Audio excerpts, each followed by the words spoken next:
আসসালামু আলাইকুম। Welcome to নিত্যদিনের নকশা। আমরা সবাই অনেক সময় অনেক কাজে ক্যান্ডেল জ্বালিয়ে থাকি, বাট দোকান থেকে কেনা নর্মাল রেডিমেড ক্যান্ডেলগুলো দেখতে খুব বোরিং লাগে, তাই না? So let's make it different. আমি নিউ ক্যান্ডেল মেক করার জন্য ভালো কোনো মোল্ড না পেয়ে আমার শার্পনারের খোলটাই ইউজ করছি। তো ফার্স্টে আমি নর্মাল ক্যান্ডেলটা ভেঙে এর মধ্যে থেকে সুতোটা আমার সাইজ মতো কেটে নেব।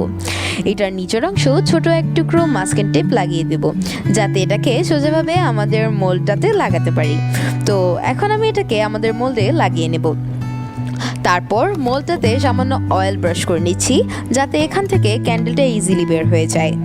এখন গোল একটা বড় চামচে ক্যান্ডেল, আইশ্যাডো আর কালার দিয়ে মেল্ট করে নেব।